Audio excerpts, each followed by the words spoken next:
everyone, welcome back to CMN 201. This is for our class for Wednesday, the 19th, where I wanted to talk a little bit about Invasion of the Body Snatchers and also discuss quotation a little bit, since last class we were talking about writing papers, and also move to our next film, the very iconic Psycho.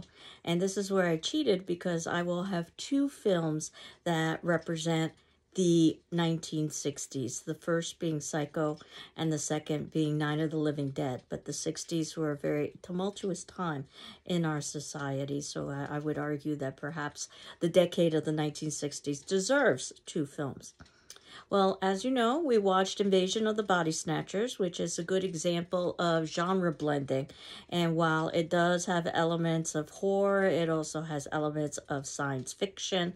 It's based, as I had indicated last class, on a science fiction novel by Jack Finney. And know how many of these films are originally based in novels. It's filmed in a very film noir style, so much like what we were talking about with Cat People, you can see a nice use of the black and white in the film. In 1994, Invasion of the Body Snatchers was preserved in the National Film Registry by the Library of Congress as culturally, historically, and aesthetically significant. This is something that we've also talked about for films such as Dracula. So some of the ways that they help to promote the film, they use these papier-mâché props of some of the alien pods in the lobby theater. It was a financially successful film, though it had mixed reviews. And as some of you indicated in your discussion forum responses, it originally had a different ending. It was supposed to end with Miles in the highway basically pleading for help with no one paying attention to him. Test audiences didn't like that bleak ending, so they added the frame where ultimately it seems that law enforcement can come and save the day, or at least that's the somewhat hopeful note that we end with. That highway scene always strikes me as being so suggestive. The idea that Miles is trying to take the highway or the proper way.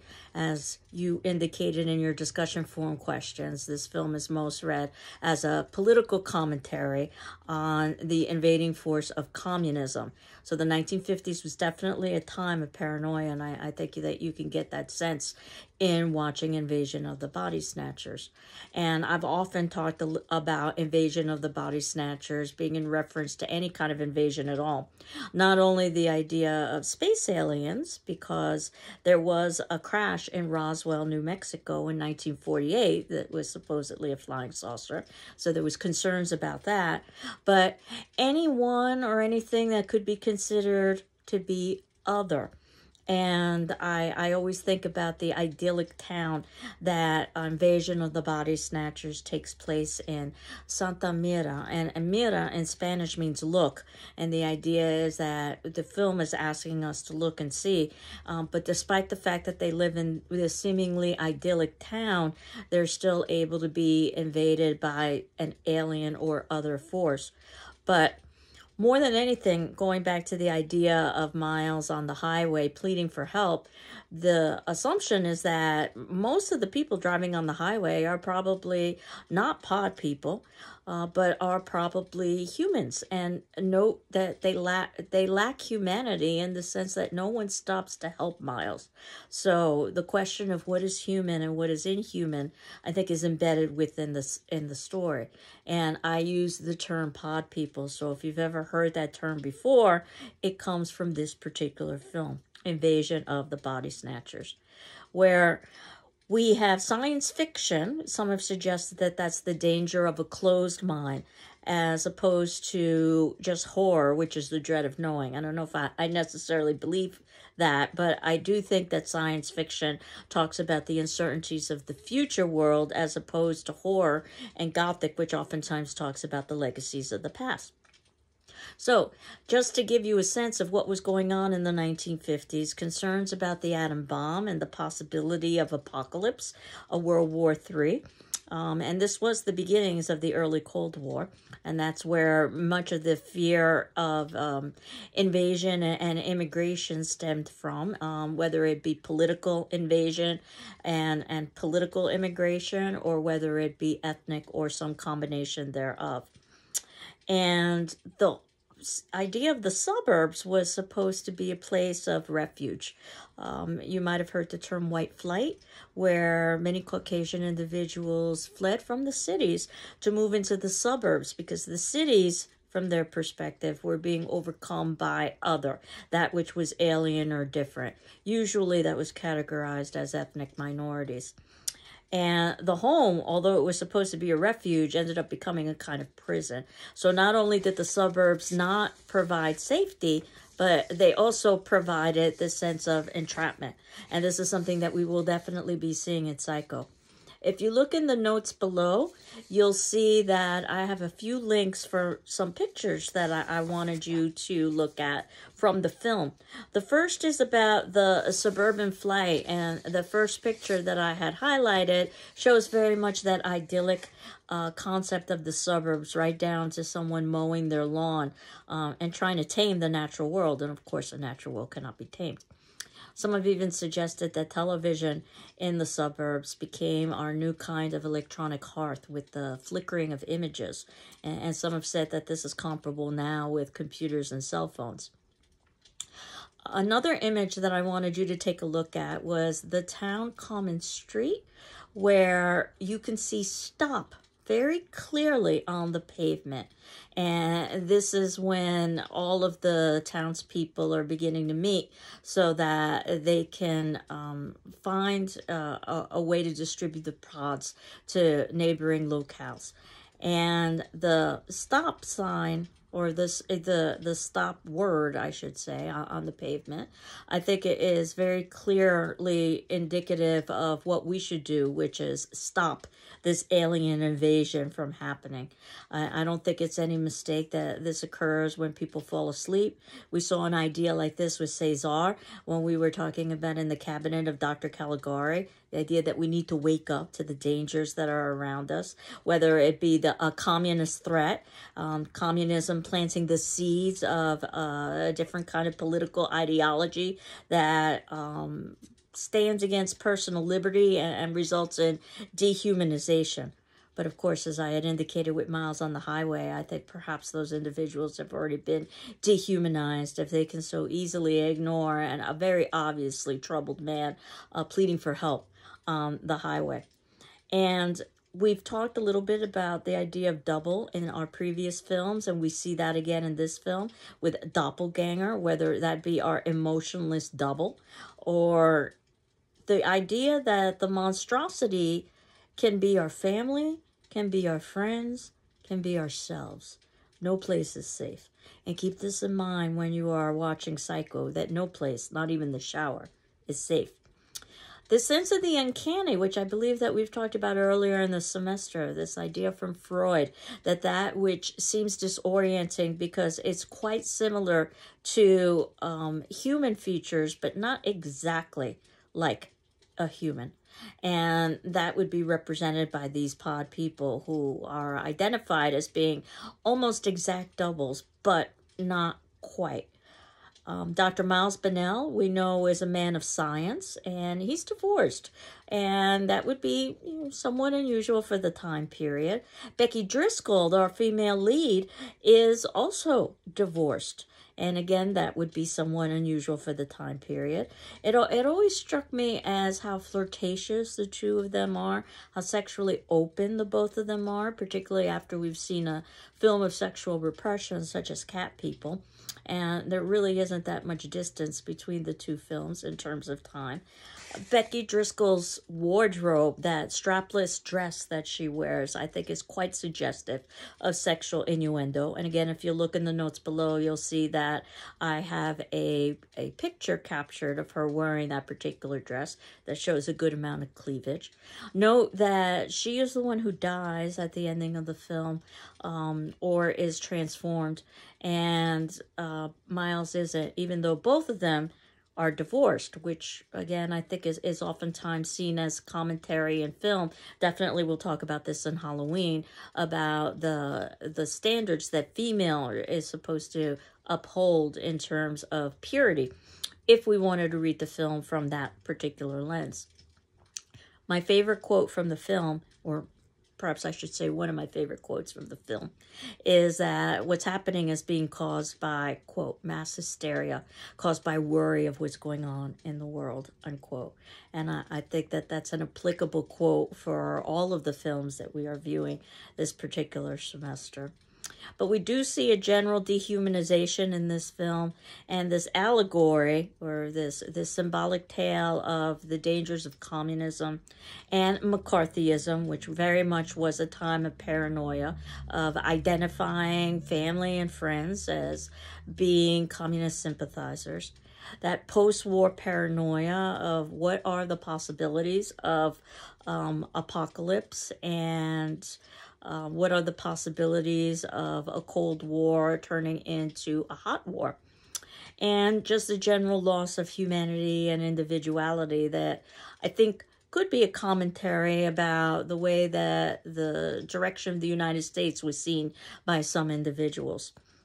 Now, you'll remember that last class I had talked a little bit about writing papers, in that we will ultimately have a final project at the ending of the semester.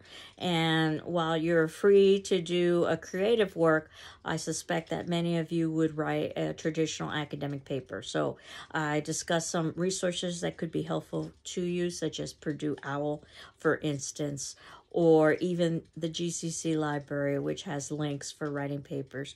I wanted to very briefly talk about quotation as well, and that there are some conventions with quotation, and of course you can look these up in Purdue OWL or the GCC library as well.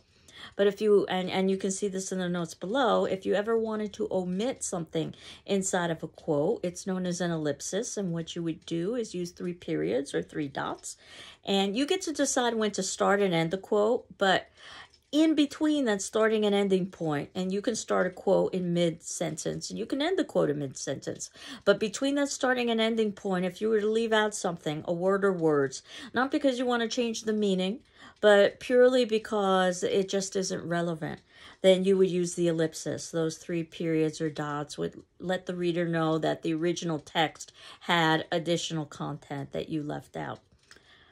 Likewise, you can also add in your language inside of a quote. A quote is supposed to be the exact word-for-word documentation of what somebody had said. Now, you wouldn't be commenting on the quote within the quote, because you can comment on the relevance of the quote after the quote.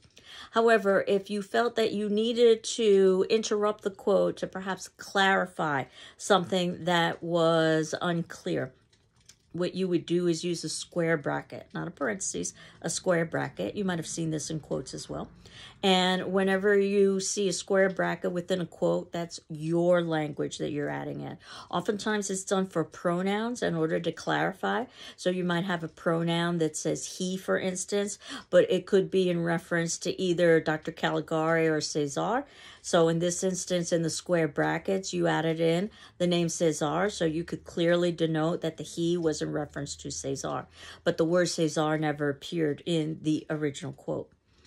A block quote, if you have generally over 3 lines of text, not 3 sentences, but over 3 lines of text, you want to be able to format it in such a way so that it can be easily seen where the quote begins and, more importantly, ends. Usually we use quotation marks to indicate that, but if we've got a very long quote, it would be difficult to find the closing quote marks. So what we do is we block off the text, and basically usually that means indenting on both sides so that it appears as a block of text. And again, you can see examples of this on the GCC library website and also Purdue OWL, and I'm hopeful that this is a review for you based on what you would have discussed in your English classes, but I just wanted to briefly review it. And finally, documentation, and that what we use in the humanities, and that includes classes such as communications or interpersonal communications or any languages, that would mean using the MLA or Modern Language Association system, which is based on using parentheses. It's known as parenthetical documentation, where basically at the ending of the quote, and it doesn't matter whether your quote is completed and you're ready to end your sentence, or you want to continue your sentence and comment on that quote, But immediately after the quote, what you do is you put a parentheses. And within that parentheses, you would put the least amount of information necessary for the reader to be able to identify the location of that quote. Usually it's a page number from a text.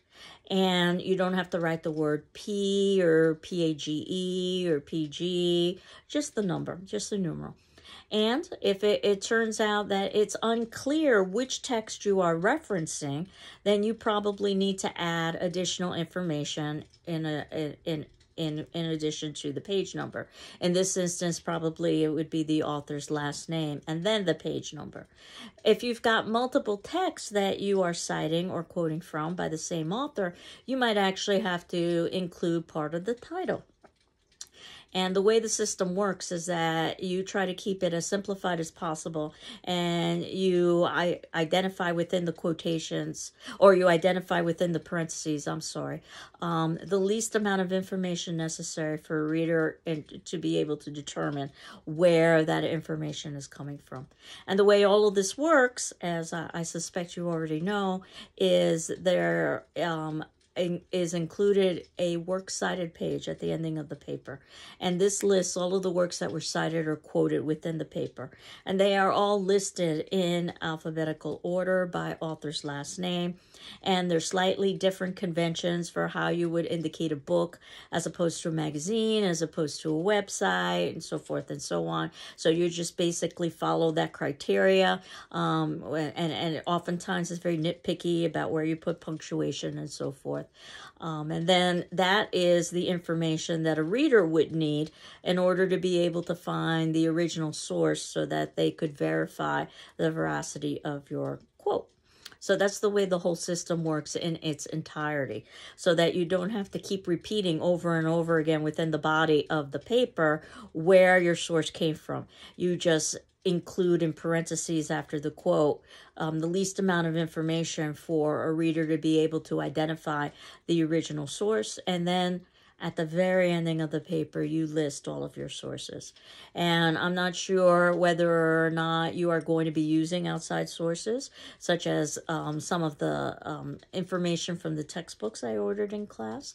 You may just be doing purely a film analysis.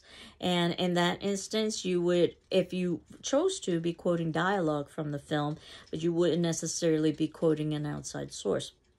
But I wanted to briefly review all of this, and again, remind you that you can find this on Purdue OWL, you can find this on the JCC website. You can always ask me questions as well. And I'm hopeful that, again, this is something that's a review that you would have done in your English 101 class, and probably other courses as well. Which leads us to Psycho, which is a fairly long film compared to some of the other films that we've seen. It's 1 hour and 49 minutes. So I was fortunate enough to be able to find a free version online. We're getting to the point in the semester where it's becoming more difficult to be able to find free versions. But at this point, thus far, we've been fine. And the good news with Night of the Living Dead is that there are plenty of free versions online. We'll talk about some of the reasons why next class. But Psycho 2 was based on a book by Robert Bloch, which was very loosely based on the Ed Gein murders, which you might have heard of before, that involved cannibalizing women. And I can say that both stories, the novel as well as the film, talk about violence against women. Psycho, from Alfred Hitchcock, has become iconic. So it's not just necessarily the story, but the filmmaking techniques. And in some ways, it reminds me of A Cabinet of Dr. Caligari in terms of filmmaking, but obviously much more contemporary, much more advanced. You may have heard of the shower scene in Psycho. If you haven't, I don't want to give away too many spoilers, but there will be a character in the shower who will be attacked. That's all I'm going to say. As soon as you see it, you'll understand. And that's going to be our attendance question for today. That will be due on the 21st, which is Friday at 6 p.m. Though certainly, if you need an extension, let me know. And it's, why do you think the shower scene is so iconic in Psycho, and why? And it is. It's probably one of the best known scenes ever filmed in any kind of film, but certainly horror film. So after you've seen it, and you may have already seen it before, and we've talked about how with these films, they merit multiple reviewings and multiple viewings and reviewings because of the way that we want to analyze these films in depth. But if you've never seen the shower scene before, I suspect that you might be somewhat surprised.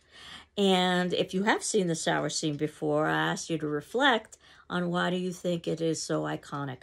And now, based on what we've talked about thus far over the course of the semester. And next class, I'll talk more about Psycho. So I hope you're doing well, I'm doing well, and enjoy Psycho. Take care. Bye-bye.